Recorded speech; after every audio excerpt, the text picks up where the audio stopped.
oppression was strategically and tactically interlinked with the conquest of foreign peoples. All that had to be said to shut down dissent and criminalize debate and critical thinking was to say the words Bolshevik and Red. After the Second World War was the Second Red Scare, and again, the corporate government apparatus was mobilized to target federal employees, women, gays, African Americans, indigenous movements, anti-war, progressive, and labor organizations, as well as otherwise establishment candidates who deviated too far from the bipartisan imperial consensus that was taking shape. All that had to be said to shut down dissent, criminalize debate and critical thinking was to say the word communist. With the collapse of the Soviet Union and the assumption of single superpower status, the United States seized upon September 11, 2001 as its opportunity to globalize its full spectrum dominance over the planet, a process initiated by the first President Bush when he proclaimed what he called a New World Order by lying to the world using a fake story about babies being taken out of incubators by the new Hitler, Saddam Hussein, a pretext used to impose a regime of mass murder by economically strangling the Iraqi people and embroiling the nation in an orgy of high-tech aerial assaults. Bush Jr. told the world, quote, "You're either with us or you're with the terrorists." Vice President Dick Cheney said that we have to, quote, "work the dark side, spend time in the shadows of the intelligence world." Karl Rove said, "We're an empire now, and when we act, we create our own reality." Well, let's take a cold, hard look at the reality created by U.S. empire, what its proponents like to call the rules-based international order. We stand at the precipice of a war against Iran. We are 24 years into the global war of terror, a planetary apparatus of surveillance, killing, and corporate government conquest, jointly managed by the Republicans and the Democrats, who often argue over how best to dominate the world and redistribute wealth upward to their true constituents. Iraq, Afghanistan, Libya, Syria, Yemen have been violently destabilized. Millions have been killed. We are bombing Iran as part of an ongoing genocide against the Palestinians that American and Israeli officials have openly stated they intend to use as an opportunity to redraw the map of the Middle East. This is following years of assassinations against Iranian scientists and diplomats who wanted to practice diplomacy, who wanted to make peace, the covert use of dangerous cyber warfare weapons that we later lost control of, and devastating economic sanctions that hurt the people of Iran. And all that has to be said to shut down dissent, criminalize debate, and critical thinking is terrorist or Hamas. Bullshit! Iran is not the enemy. Hamas is not the enemy. China is not the enemy. Trump is not the enemy. Liberals are not the enemy. We could increase this list ad infinitum. As Walter Hickson has demonstrated in his book, The Myth of American Diplomacy, U.S. foreign policy needs an enemy other to police its domestic population and to legitimize its imperial wars of conquest. The Taoist Deng Mingdao once said, "Use a mirror in difficult times. You will see both cause and resolution." Let's take a look in the mirror. Scranton, PA is emblematic of the precarious states of America. Many of us are living paycheck to paycheck. We have debt. Health care sucks. Gas prices are about to suck a lot more. Our infrastructure is a joke.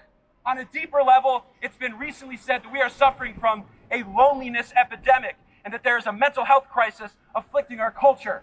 Last year, 49,000 people committed suicide and 80,000 people overdosed from drugs.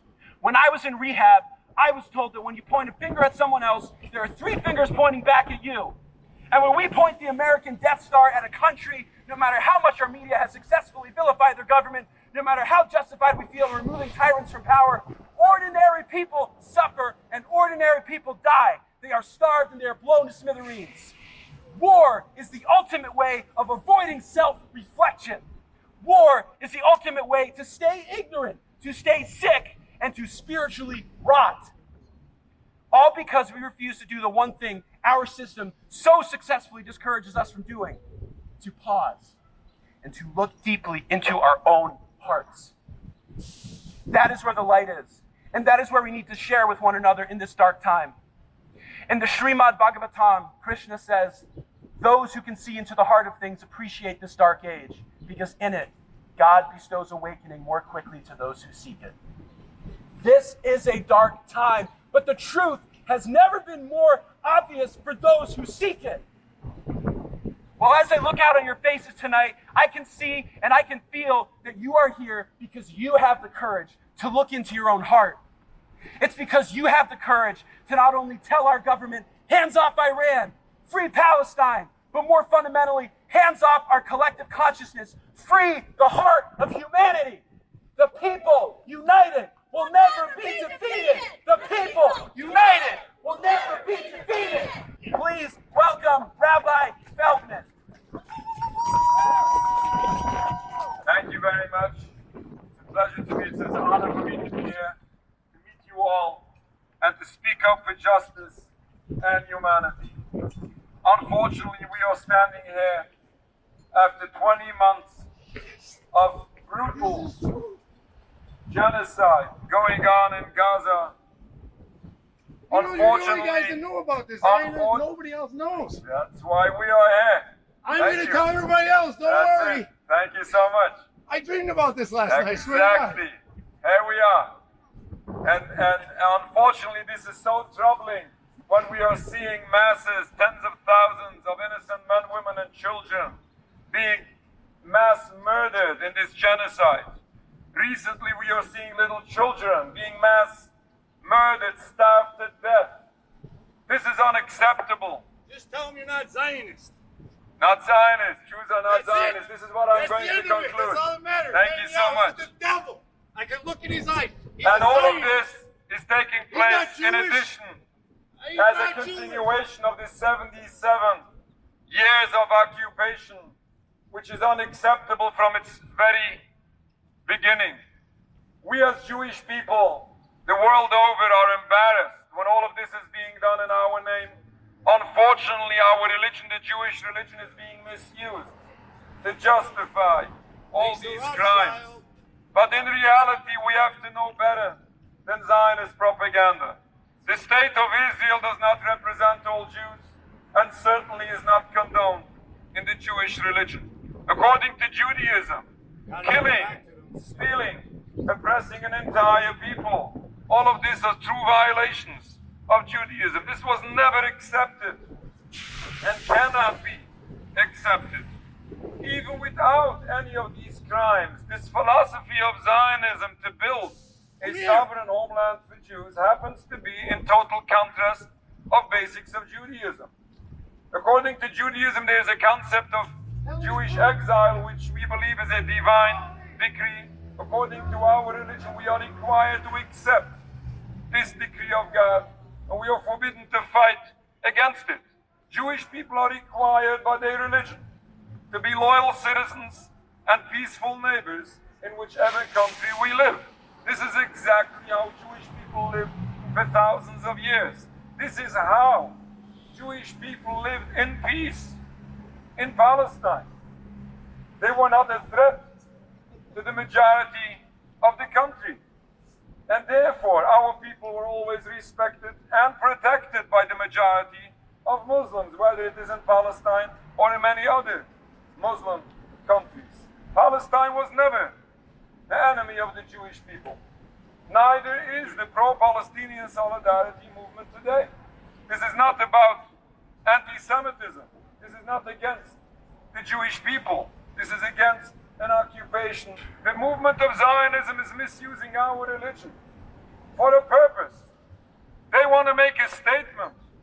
And this is used in Zionist propaganda, presenting this image as if all Jews are the same, as if the Jewish religion condones all these acts, because they want to conclude with a statement that if you dare to speak up, if you dare to criticize, then you criticize all Jews. Then what? Then you're anti-Semitic. But we should know better than that. We should overcome this propaganda and understand that all of this is being used to manipulate our minds in order to blindly support Israel, in order to blindly support all these crimes taking place. No right-minded person can tolerate what we are witnessing for 21 months now, and no right-minded person can tolerate what is going on already for over 77 years. We plead with our government here in the United States to overcome this Zionist propaganda. So many politicians think and believe if you want to be supportive for the Jewish people, then you have to support the state of Israel. The state of Israel, acting supposedly on behalf of all Jews, is the greatest exacerbation of anti-Semitism in our days today.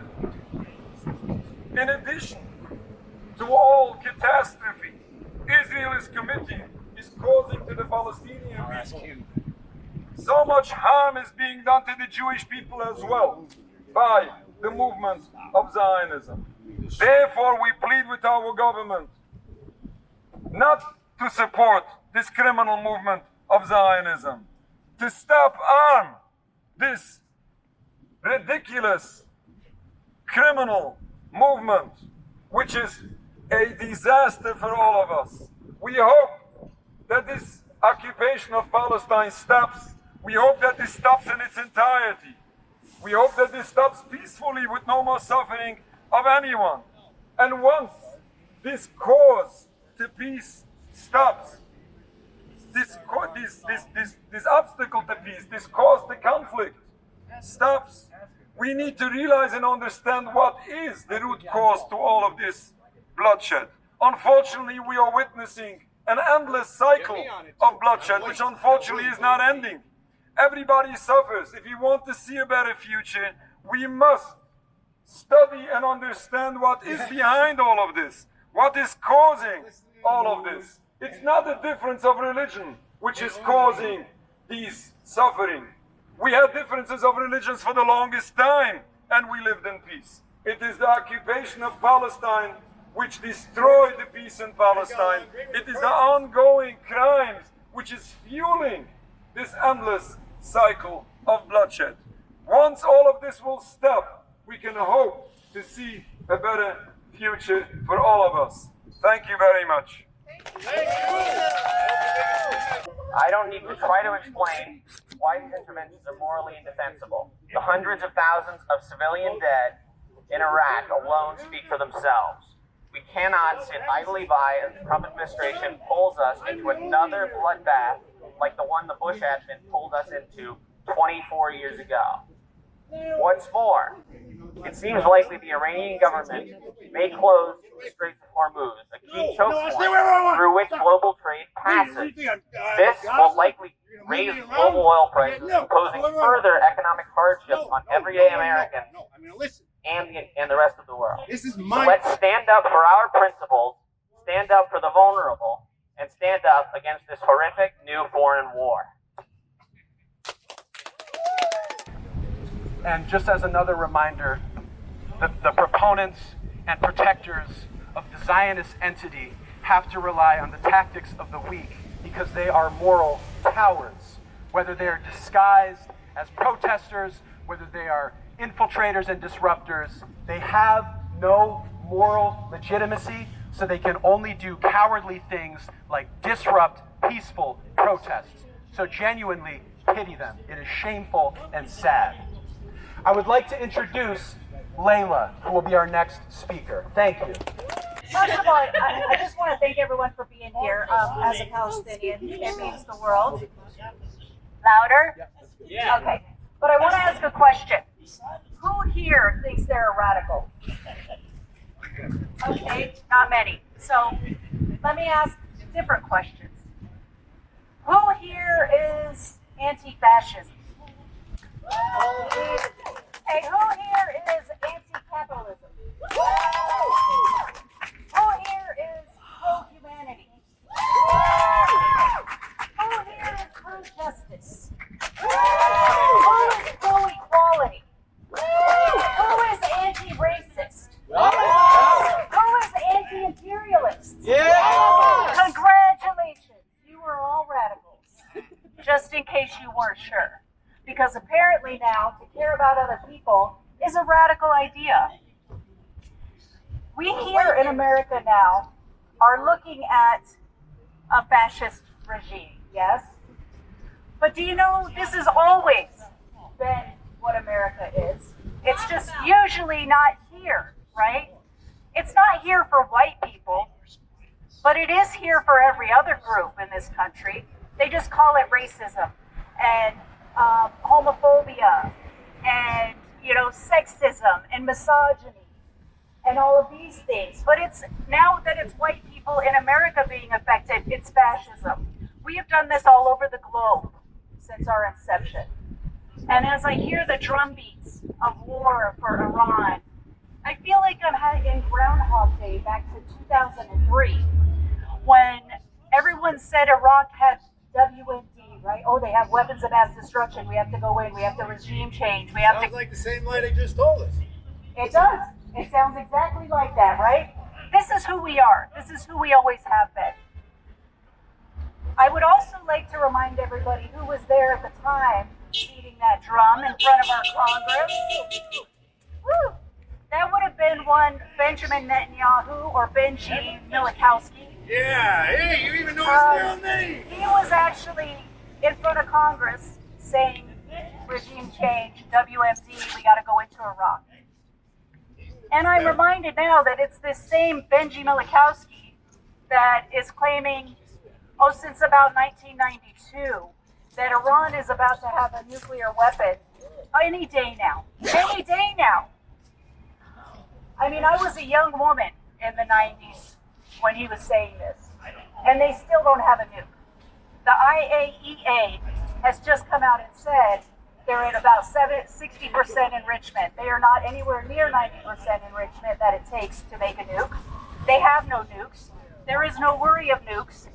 And yet, Benji Milikowski has cucked our president somehow into believing Israel exists because we want an outpost. Let's be clear that Israel doesn't rule this country, okay? Let's get rid of all this, propaganda, disbelief. I know all of you are learning new things now that a lot of people didn't know, but they don't rule us. Israel exists for the U.S.'s interest, or at least it always did. Up until recently, I'm not sure because Milikowski is a psychopath, so I can't really get in his mind. But a lot of people will say, this is to keep him in power. If he keeps, promoting war and being at war, this keeps him in power. I kind of speculate now because his interests have disaligned so far from even what our government, as much as we may disagree with them, from even what our government thought an ally would do, right? Our interests aren't aligned. I think he wants to leave a legacy of a greater Israel. And I don't know, because like I said, he's a psychopath. But when you attack all of your neighbors that have done nothing to you, Syria, Lebanon, and I remind you, we tried regime change in Syria as well now, the guy that's there. And who dies in all of these regime changes? Look at Iran now. We want to do this again in Iran. We already did a regime change in Iran. We put a Shah in. The people hated him. The people revolted. And now we have the current leadership there that now we want to do a regime change again. Why? Iran has never attacked the U.S. So I can only figure that Milikowski has some greater vision that we are not privy to because we're not psychopaths.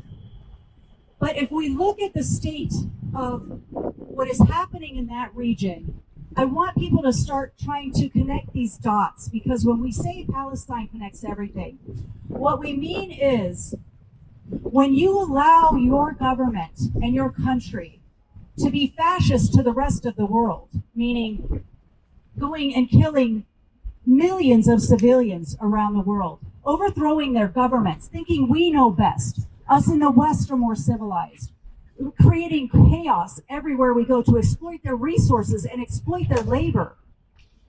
You cannot be surprised when watching 2 years of a genocide against innocent civilians and children in Gaza that's gone completely unpunished, where international law may as well not even exist. War crimes, the rules of war no longer exist. It's the Wild West. Why would you possibly be surprised when that comes back home? So we need to start saying and keep saying that we do not approve. We do not agree. This is not right. This is not who we are. We can live a better reality where children don't need to be blown to bits every day so that someone can feel safe, because that just doesn't even make any sense. So I would like everybody just to look a little bit closer at the connections that we see. And as Austin has said, Trump isn't the problem. Trump is a symptom. This is what we are, and we need to decolonize our minds, because it is very hard when you live here in the belly of the beast in empire. Even as a Palestinian, I was born here. I'm colonized. I'm decolonizing every day. I'm radicalizing every day, because I'm seeing that what we do to the rest of the world does affect us. He lives right there. And it's not who we want to be. So thank you. And I hope you think about it more and realize we are all Palestinians. Free, free Palestine! Free, free Palestine! Free Palestine! Free Palestine! Okay, everybody please welcome Rebecca. Thank you so much. My name is Rebecca Reichenbach. I am the coordinator of the Northeast region of Put People First PA. I want to talk a little bit about how our country has chosen to spend money on war while our people die in poverty. In a speech crying out against the horrors of war, Reverend Dr. Martin Luther King proclaimed, "A nation that continues year after year to spend more money on military defense than programs of spiritual uplift is approaching spiritual death." The powers that be in America have spent over 50 years dedicating themselves to a war economy since King first sounded his warning. We have reaped not just a spiritual death, but an ever-increasing physical death toll. There is an invisible war being waged against the poor and dispossessed here in America, the richest country in the history of the world. Poverty results in mass casualties. 800 people a day die of poverty in America. Here in Northeast PA, we have many small towns that have less than 800 people in them. I imagine an entire town being wiped out in a day, and I grieve for my people. Then I think of the genocide happening in Gaza, the towns being burned into rubble daily, the children homeless, orphaned, alone, hungry, crying, and dying. I think about how more than half of every dollar of the taxes I pay from the money I struggle to earn pays for the bombs and bullets that took their lives. I grieve for them too. Our fight is one and the same. We are all struggling to survive under a system that profits off of our deaths. Only 3 out of the 35 hospitals in Gaza are currently functional. At Al-Shifa Hospital, premature babies died in incubators when the power was cut. Israeli ground troops stormed the hospital with only 1 hour notice, even though there were no ambulances available to transport evacuees, turning Gaza's largest medical facility into a war zone. In the past year, hospitals are under unprecedented attack in Northeast PA as well. We have witnessed the closures of Tyler Memorial Hospital in Tunkhannock, First Hospital in Kingston, and Berwick Hospital. Many of these facilities were snatched up by private buyers after they closed and quote-unquote reopened under niche specialties designed to turn a quick profit. It is plain to see that hospitals are under attack here in Scranton too.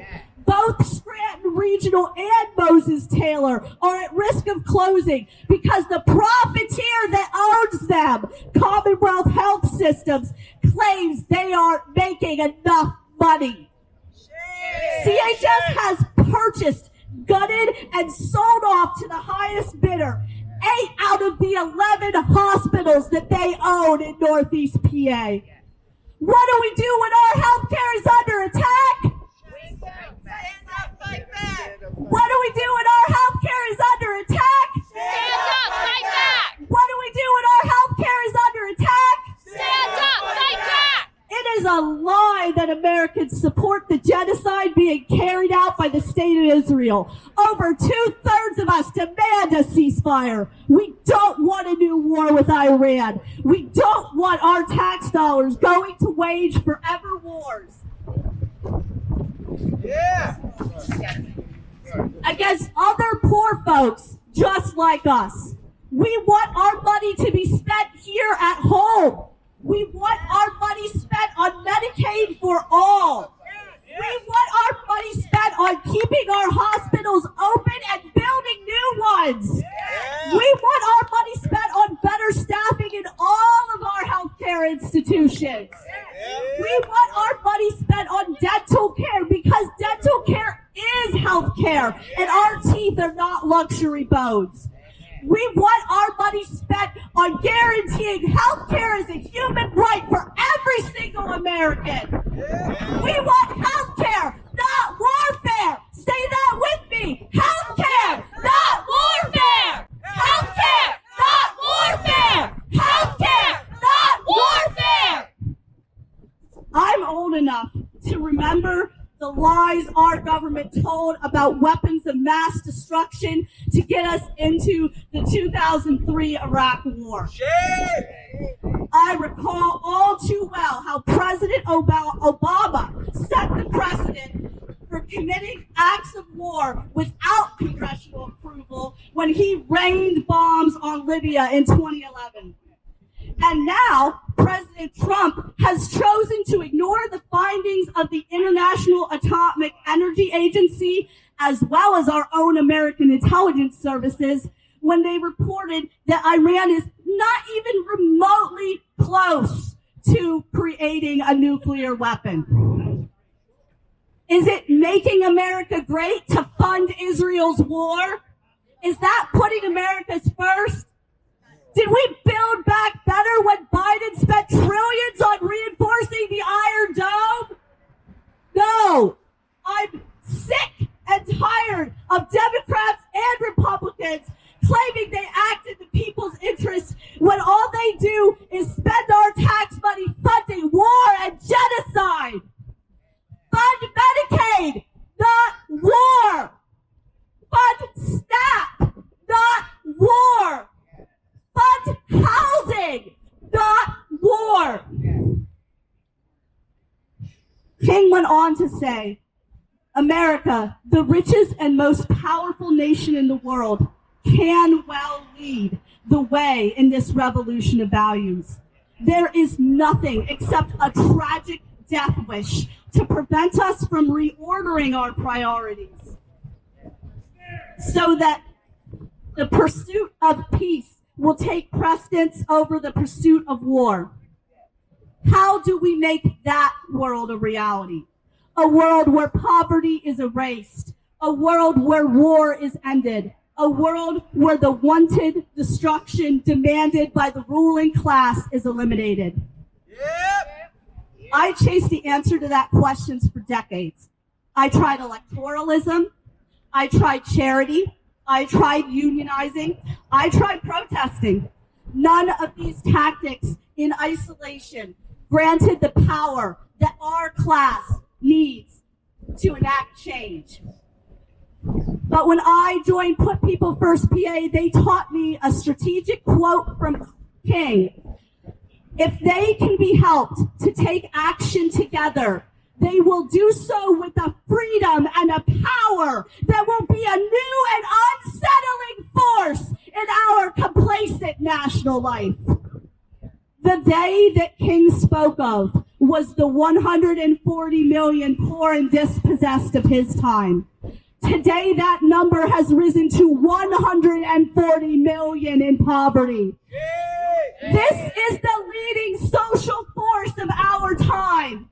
Those most directly impacted by these crises are those best in a position to lead us on to a path of fundamental change.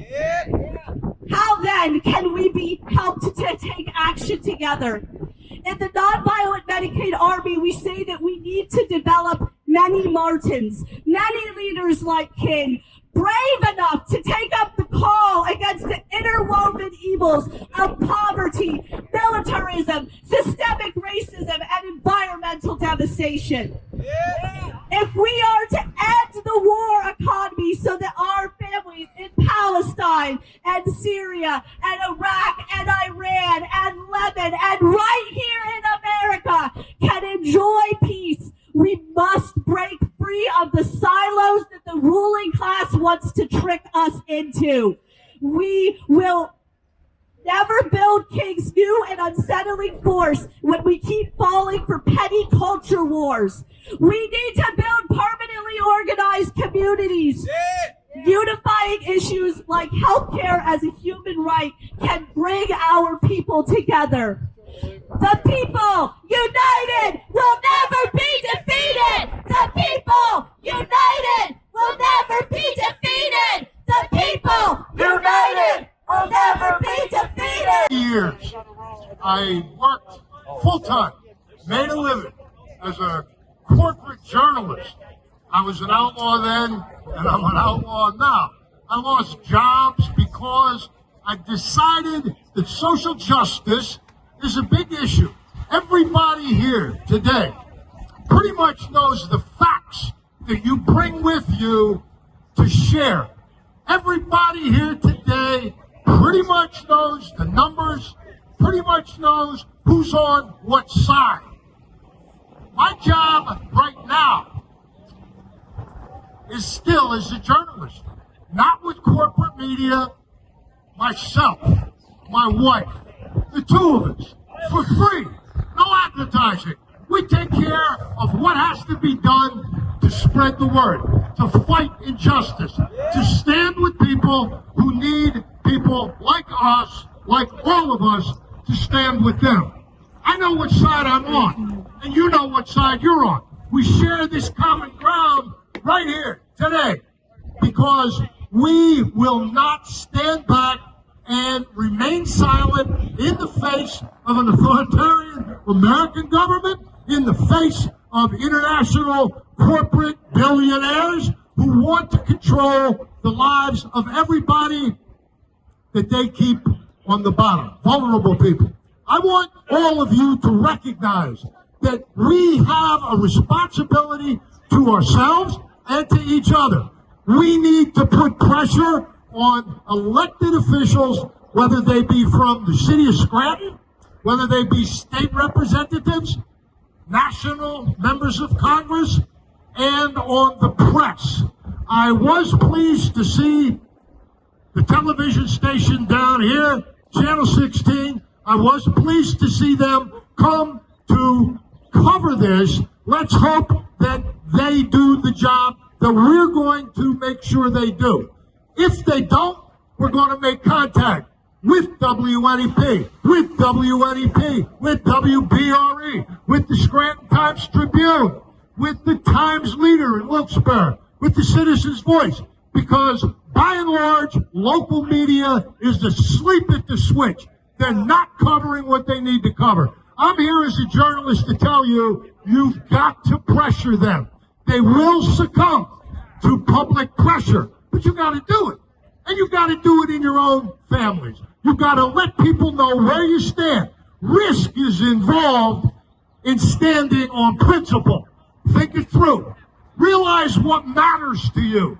Realize what you can do and what you can't do. But do something. Don't sit back. Don't expect other people to come to your aid when you should be willing, ready, and able to come to theirs. Not everybody can do what I'm doing right now because I'm not indebted to anybody. I don't owe anybody anything here. I'm not in debt financially. I make enemies as I go. People in my own family don't want to talk to me at Thanksgiving, but I'm a vegetarian, so I don't eat turkey anyway. So it all works out in the long run.